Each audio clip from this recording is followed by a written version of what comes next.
En esta oportunidad vamos a escuchar al exministro Carlos Romero, quien se ha pronunciado sobre la prórroga del Tribunal Constitucional de Bolivia, donde ha analizado pues, los diversos casos de estrategia de lawfare a nivel del contexto de toda la región. Hoy ha dicho que se está institucionalizando y se ha venido dando pues, golpes de Estado a los diversos presidentes electos democráticamente, todo por su posición política. Hoy vamos a escuchar a pasajes, pues como el día de hoy ha denunciado Carlos Romero que el gobierno está buscando de tapar la corrupción y el narcotráfico en Bolivia. Muy bien, Ramiro. Bueno, a primera vista, cuando uno escucha en los medios de comunicación, hay una resolución que ha sido adoptada por unanimidad en el Tribunal Constitucional, por la cual se han decidido prorrogar su gestión y asimismo extender esta prórroga a el conjunto del órgano jurisdiccional. Entonces, la primera reacción es que es una barbaridad, que como los interesados directos van a tomar una decisión así. Algunos dicen hay que enjuiciar, los otros dicen hay que desacatar sus resoluciones, no tienen legitimidad, etcétera. Eh, yo creo, sin embargo, Ramiro, que conviene evidentemente hacer una interpretación más sistemática y más contextualizada. Quiero, por un lado, rescatar, siempre es bueno tratar de entender la lógica de los procesos, establecer su encadenamiento con otros hechos y ubicarlos en un contexto tanto nacional como internacional, porque esto nos permite tener una comprensión mucho más sistemática, más integral de un fenómeno. Eh, y en ese sentido, yo quiero, en primer lugar, destacar que en estos días se han producido las elecciones en Guatemala. Y en Guatemala, después que ha resultado electo en las urnas un presidente, se maneja los mismos argumentos que el 2019 en Bolivia para darle golpe a este presidente. Dicen que ha habido fraude, que no sé qué. Lo que pasa es que este presidente electo no goza de la confianza del país del norte, de Estados Unidos. Entonces, no quieren reconocer las elecciones. No quieren reconocer la voluntad del pueblo soberano que se ha expresado en las urnas en las elecciones nacionales en Guatemala, reitero. ¿Y qué argumentos utilizan? Dicen, ha habido fraude, entonces el Tribunal Electoral debe anular las elecciones. Y algunos dicen, si no lo hace el Tribunal Electoral, debe hacerlo el órgano judicial, el Tribunal Judicial de ese país. ¿Por qué menciono esto? Porque a mí no me gusta que las cosas estén siguiendo este camino en la última década en nuestra región. Esto que algunos tratadistas norteamericanos especialmente han denominado la estrategia del lawfare. ¿En qué consiste la estrategia del lawfare? Consiste en la instrumentalización de algunas instituciones del Estado para dar golpes institucionales. Así ha sucedido en Honduras cuando fue electo el presidente Manuel Zelaya, quien se declaró eh, proclive al socialismo del siglo XXI, a las corrientes progresistas, revolucionarias en la región. ¿No? Entonces, finalmente desconocieron su elección, no le dejaron posesionarse, le dieron un golpe de Estado. Pero no un golpe de Estado como los clásicos que hemos conocido, con tanques, con aviones de guerra, con carros de asalto, no recurriendo al dispositivo militar, sino más bien recurriendo al dispositivo institucional, porque ha sido el Congreso Nacional el que ha desconocido la elección. Pasaron unos meses y un presidente electo, igualmente de tendencia progresista en Paraguay, que había significado una ruptura, porque en Paraguay diríamos eh, una serie de razones históricas que tienen que ver con corrientes migratorias alemanas y una serie de razones han hecho que Paraguay este, haya tenido una tendencia conservadora. Es decir, normalmente en la geopolítica de Estados Unidos siempre ha sido visto Paraguay como un país que tiene que cumplir una labor de tapón entre dos potencias que son Brasil y Argentina para que no se forme un bloque regional contrahegemónico al poder norteamericano. Entonces, por eso siempre han utilizado Paraguay, han priorizado en Paraguay que los gobiernos sean conservadores. Y ha habido una larga historia de monopolio prácticamente político del Partido Colorado de tendencia conservadora. Pero un ex sacerdote rompe con esa tradición política. Se proclama a sí mismo proclive seguidor del socialismo del siglo XXI. Se declara antiimperialista y resulta que luego lo desconocen por resolución del Congreso paraguayo. ¿Y qué aduce el Congreso paraguayo para desconocerlo? Aduce de que el presidente Lugo no tenía plenas facultades mentales. En otras palabras, lo declaran como un psicópata y bajo la declaración de psicópata lo destituyen del cargo para que se restauren los gobiernos conservadores en ese país. Luego sucede lo mismo en Brasil, ¿no es cierto?, donde eh, es destituida la presidenta Dilma Rousseff. ¿Qué argumento utiliza el Congreso de la Federación Brasileña para desconocer a Dilma Rousseff? Utiliza como argumento el hecho de que ella había mandado un proyecto de ley para su tratamiento en el Congreso Nacional, donde proponía modificar algunas partidas presupuestarias para hacer traspasos presupuestarios, intrainstitucionales. Eso fue utilizado como un argumento de intento de malversación de fondos públicos y bajo ese argumento destituyen a Dilma Rousseff. En las elecciones nacionales en Brasil, sin embargo, todo parecía indicar que nuevamente el movimiento de los trabajadores de Brasil iba a ganar las elecciones bajo la candidatura del presidente Lula. Al presidente Lula, un juez lo enjuicia, lo acusa de presunta corrupción. No existe ninguna prueba, no existe ningún documento, una prueba objetiva, pericial.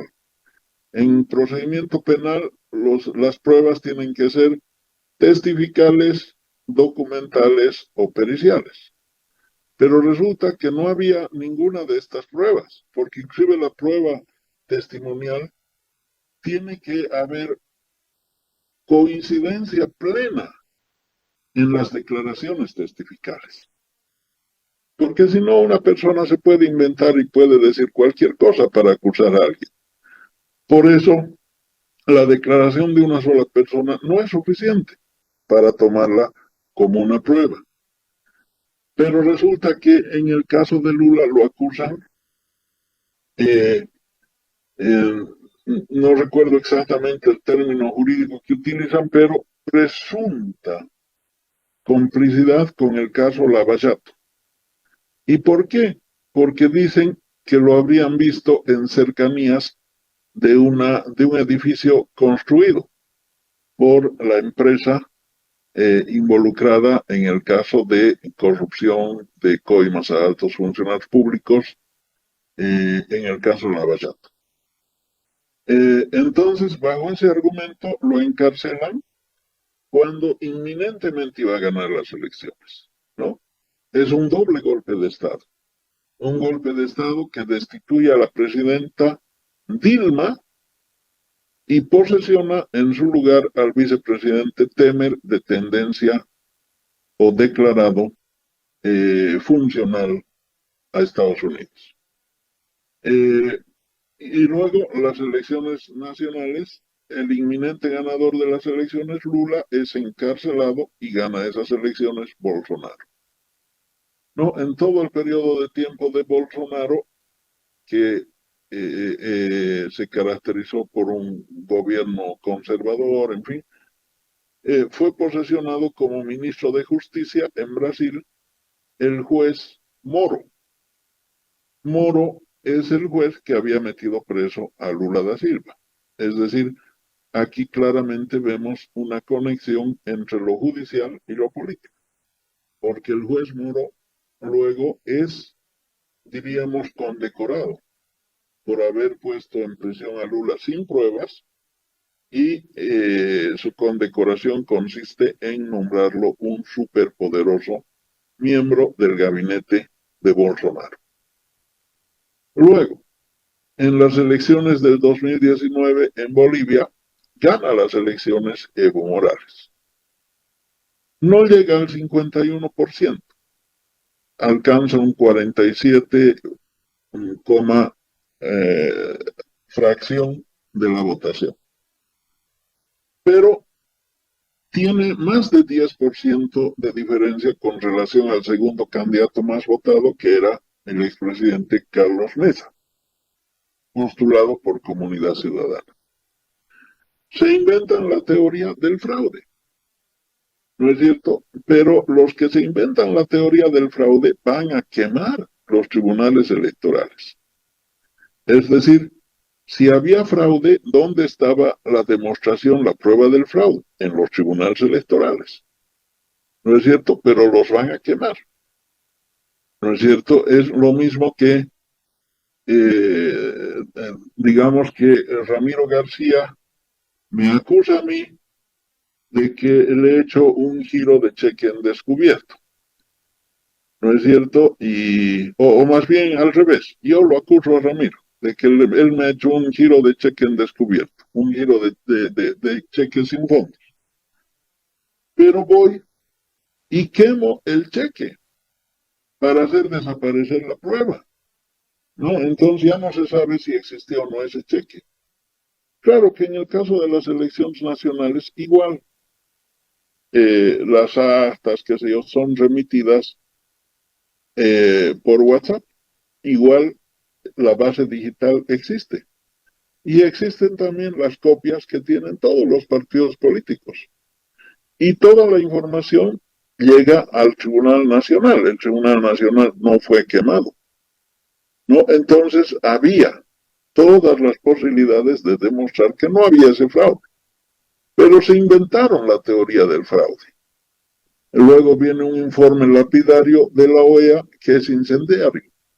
Es decir, incendiario porque manipula una serie de hechos, dice que su comisión vedor ha hecho constataciones y hace un informe diciendo que no utiliza nunca en su informe la palabra fraude, pero dice que por probabilidad estadística era imposible que algunas votaciones sean ciertas. Y pone de ejemplos algunas votaciones en poblaciones rurales, donde el MAS obtenía en algunos casos 90% de la votación. Y eso es normal, porque, por ejemplo, en el pueblo del lugar natalicio del presidente Evo Morales, en Oruro, eh, resulta que seguramente uno, dos o cinco no votarán por el MAS, por decirle. y en muchos municipios del Chapare sucede lo mismo. Entonces, pero que por probabilidad estadística que un partido político obtenga más de 90% de votos en algunos pueblos rurales. Ese era el argumento de la OEA. Y claro, no les alcanza para dar un golpe de Estado con la estrategia del fraude. Entonces, por eso tienen que sacar los tanques a la calle, los aviones de guerra, los helicópteros y disparar a la gente movilizada en Sacaba, en Sencata, en Pedregal, en Guayani, etcétera, y provocar las masacres que ya conocemos, ¿no? Pero ¿qué quiero significar? Y bueno, finalmente pasa lo mismo en Perú hace pocos meses atrás y pasa lo mismo ahora en Guatemala. ¿Qué quiero significar? Que así como en la década de los 70 se daban golpes de Estado con tanquetas militares, hoy día se dan golpes de Estado con instituciones cooptadas por la Embajada de Estados Unidos, que tiene como su mecanismo de reproducción a la derecha interna dentro de un país. Entonces, por eso es que, perdón por esta larga introducción, pero yo creo que hay que tomar en cuenta este contexto del lawfare como un mecanismo de politización de la justicia con fines de dar golpes de Estado a movimientos progresistas. Porque, Ramiro, si nosotros hacemos un repaso de quiénes han sido víctimas del lawfare en Latinoamérica en la última década, resulta que ninguna de esas víctimas va a ser un presidente conservador, ninguno.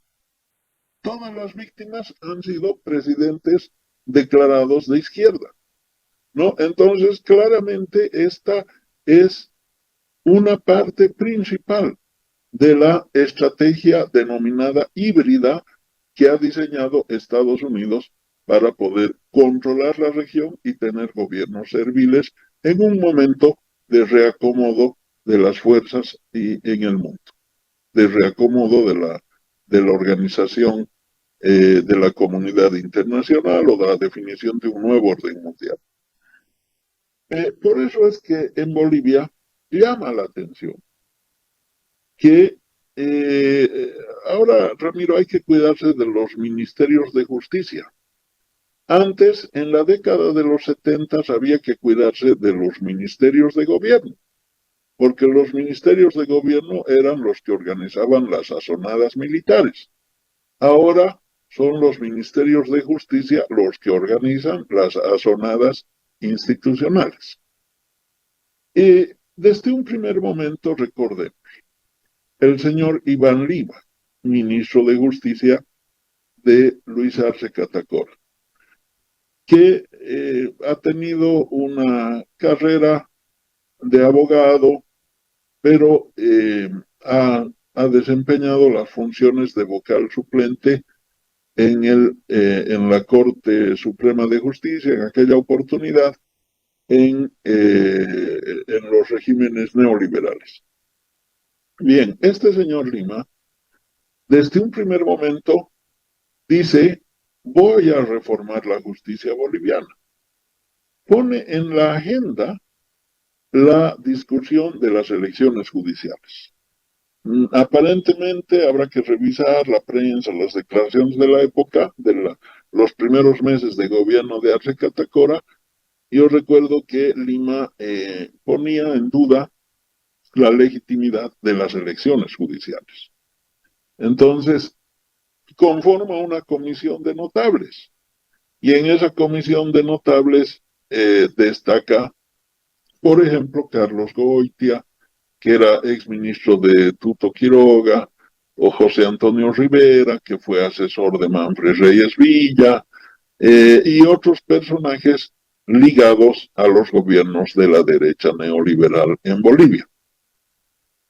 Habían, sí, notables que sí podían merecer el título de tales, como por ejemplo el expresidente Eduardo Rodríguez Belcé o el rector de la Universidad Andina en este momento, don José Luis Gutiérrez Sardán.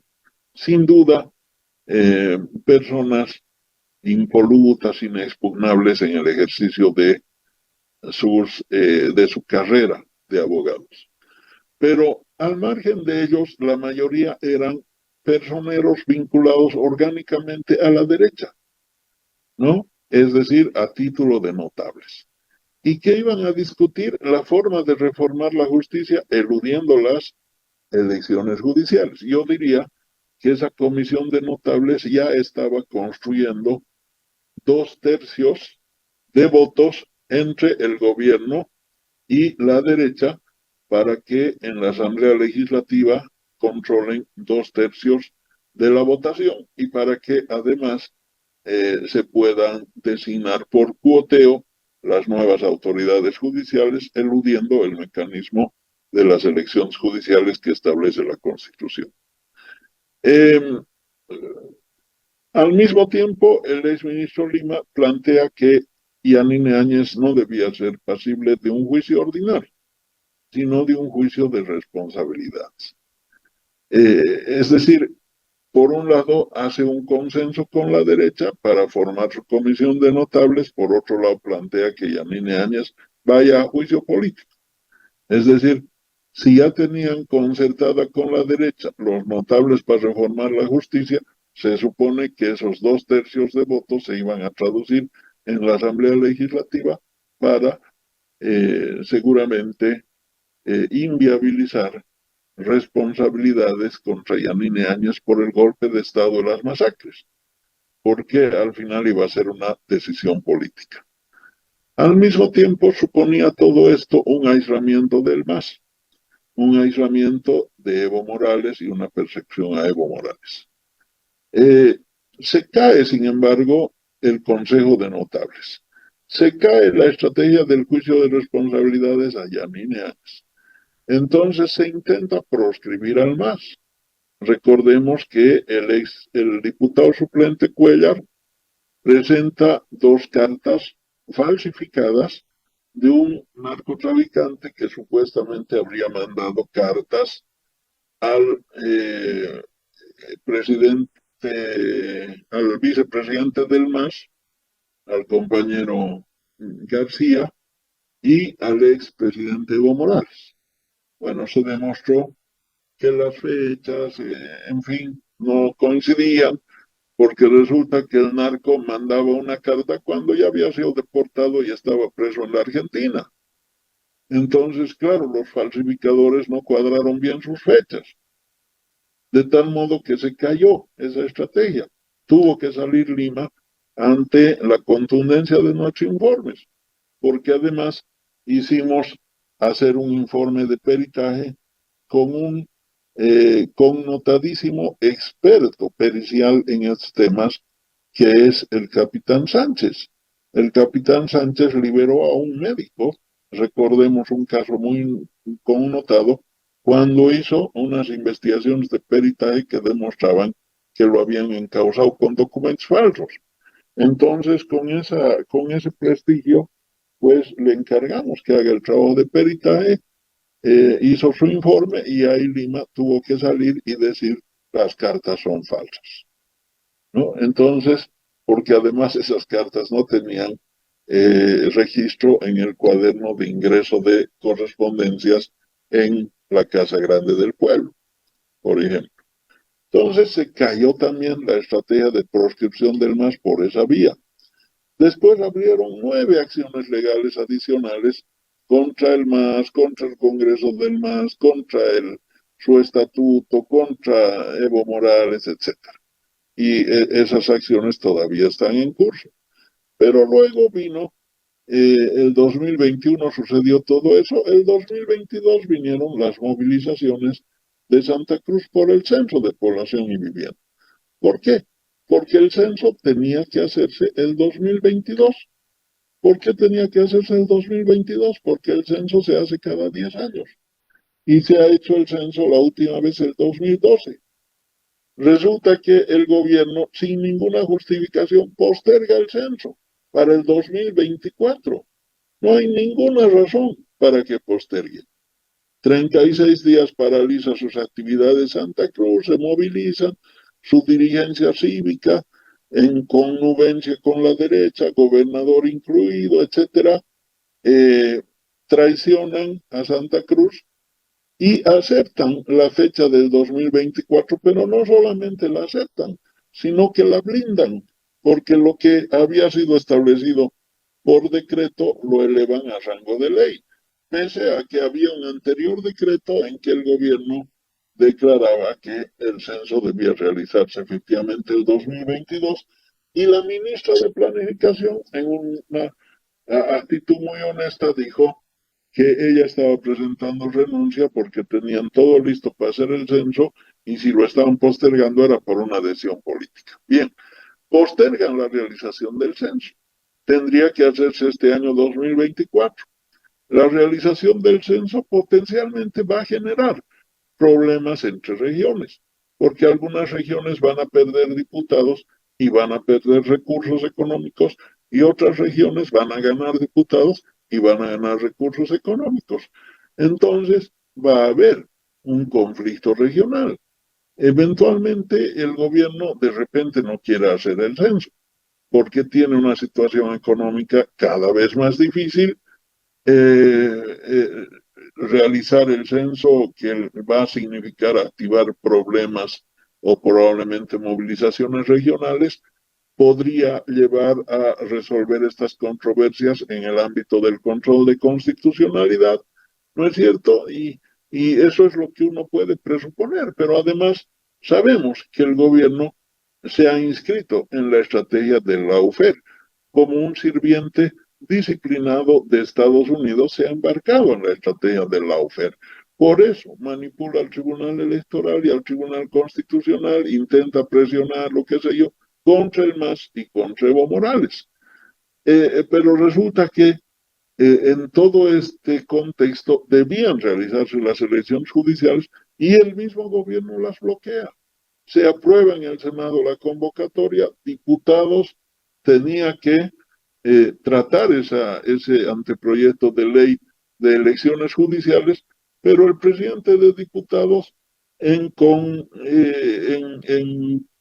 concurrencia con el presidente de la comisión respectiva de tendencia arcista, envían el anteproyecto de ley de convocatoria a elecciones judiciales en consulta al Tribunal Constitucional, al Tribunal Supremo, al Tribunal Agrario y al Consejo de la Magistratura, todos declinan competencia y dicen que resuelva el Tribunal Constitucional y el Tribunal Constitucional, ante los plazos ya vencidos, emite una resolución por la cual decide prorrogar su vigencia y la de los demás organismos del.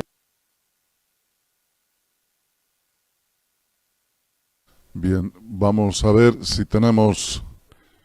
Adelante. ¿Es el Tribunal Constitucional o es el gobierno que ha bloqueado la realización de las elecciones judiciales, ha hecho cumplir los plazos y ahora resulta que le deja todo el fardo, diríamos, al Tribunal Constitucional? Entonces el Tribunal Constitucional, que además está deslegitimado, etcétera, está en el ojo de la tormenta, pero en realidad el verdadero responsable de todo esto, por jugar a la estrategia de la UFER, por manipular la justicia, no solamente con fines políticos, sino para tapar la corrupción, para tapar la protección al narcotráfico, es el gobierno. Y eventualmente para dejar en indefensión a las regiones ante la obligatoriedad de realizar el censo de población y vivienda. Todos estos hechos de carácter social, político, en un contexto de declinación económica, nos llevan a pensar de que más allá de enfocarnos contra la decisión del Tribunal Constitucional, en realidad nosotros debemos clarificar responsabilidades y cargar la responsabilidad a quien corresponde, que es el gobierno nacional y particularmente el ministro de Justicia. Bien, doctor, efectivamente ha habido esa manipulación, ¿no? Ese direccionamiento de parte del gobierno para no realizar las elecciones judiciales. Pero habrá que decir también que muy obedientemente los miembros del Tribunal Constitucional y todos del órgano judicial van a obedecer, van a acatar limpiamente lo que seguramente el gobierno principalmente está haciendo a través del ministro de Justicia. Estaba recordando, mientras usted hablaba, doctor, una declaración que hizo este jueves último el presidente Luis Arce Catacora en una reunión nuevamente con periodistas allá en la Casa Grande del Pueblo, donde identifica como principal opositor al hermano expresidente Evo Morales Ayma. Lo dice Luis Arce Catacora, tenemos un principal opositor, es el hermano Evo Morales Ayma.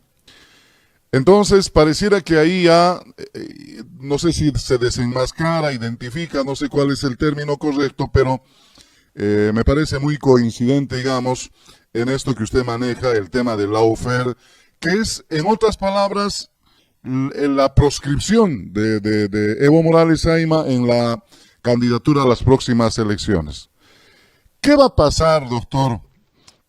Ahora, en la Asamblea buscan de algún modo resolver este tema de repente antes del 31 o unos meses después, porque definitivamente hay quienes también opinan y dicen que el gobierno, el Ejecutivo Nacional, Luis Arce, a través de su ministro de Justicia, va a tener vía libre en el Tribunal Constitucional, en el Tribunal de Justicia, para, más o menos en otros términos, hacer lo que quiera. Es decir, vamos a tener un gobierno judicializado. Va a proscribir a quienes quieran utilizando las leyes, van a poder hacer las normas. Yo no sé, por ejemplo, si la Asamblea emite un proyecto de ley, el Tribunal Constitucional va a decir, no, esa ley no sirve por estos artículos, así que no sé si vamos a tener pronto, por ejemplo, unas elecciones judiciales, tomando en cuenta este contexto en el que actualmente estamos. Pareciera que el armado del lawfare, el armado de todo el sistema de gobierno con la cooptación de poderes se está consolidando. Y si fuera así, estamos ingresando, dicen algunos analistas, doctor, a un ambiente de judicialización y también la politización de la justicia. Al año podríamos tener un año y al próximo año 2 años tremendamente judicializados. No sé qué opinión le merece esto y qué panorama vamos a tener si fuera así el año 2024 y 2025, doctor. Bueno, mire, Ramiro, primero con relación al comentario de que Evo Morales es su principal opositor, que habría hecho el pasado jueves, yo pensaba, decía, Luis Arce Catacora lo ve como enemigo a Evo Morales y los ve como sus amigos a Manfred Reyes Villa, Tuto Quiroga, Samuel Doria Medina, Carlos de Mesa, etc. No en vano, su ministro de Justicia en algún momento expresó públicamente su admiración hacia el expresidente Carlos Mesa. Y no en vano también su ministro de Gobierno fue miembro de la Unión Juvenil Cruceñista u otra parte de la Unión Juvenil Cruceñista en el Comité Cívico Pro Santa Cruz. Gestión Luis Fernando Camacho, precisamente.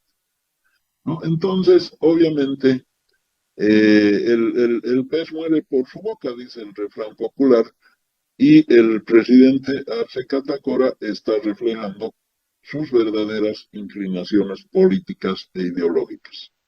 Su enemigo es el MAS, su enemigo es Evo Morales, tiene que unirse con la derecha, tiene que unirse con los gringos para perseguir al MAS y a Evo Morales. Eso me queda claro.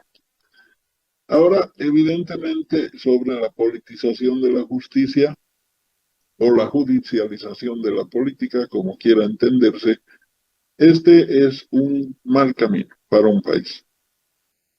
Es un mal camino porque genera un escenario de desinstitucionalización. Debilita, desautoriza, deslegitima a las instituciones del Estado, que pueden ser la Asamblea Legislativa, el Tribunal Electoral, el Tribunal de Justicia, el Tribunal Constitucional. deslegitima al Estado de Derecho que funciona a través de sus instituciones. Y deslegitimar las instituciones en un contexto de crisis económica y financiera, probablemente también crisis alimentaria, porque recién vamos a ver los impactos de la crisis climática y de la caída de la producción de alimentos en los siguientes meses.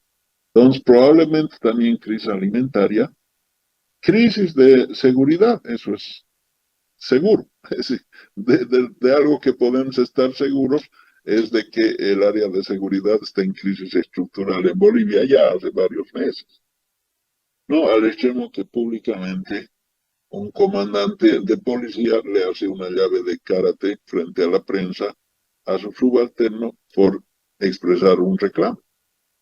¿No es cierto? Entonces, obviamente, eh, crisis de seguridad existe, total desinstitucionalización, sicariatos, criminalidad en auge, narcotráfico, pero en sus mejores tiempos, corrupción pública generalizada, etc.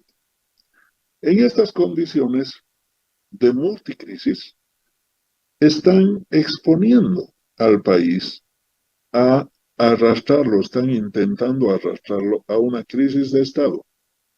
Eso es lo que están queriendo hacer. Y una crisis de Estado, bueno, normalmente tiene dos tipos de salidas. Una salida por la fuerza o una salida por un gran acuerdo nacional. ¿No es cierto? Pero obviamente, para que haya un gran acuerdo nacional, tiene que haber un cohesionamiento social.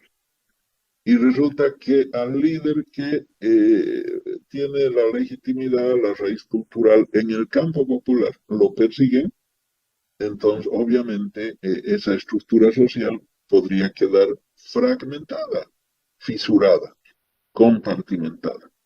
Y si esto ocurre, ¿no es cierto?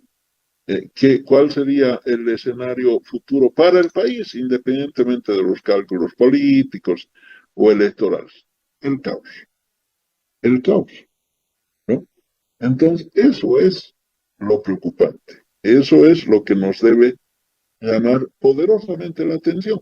Por eso, hay que expulsar al lawfare de nuestro país. Porque, ojo, yo soy abogado. No puede ser que los abogados decidamos el curso de la política.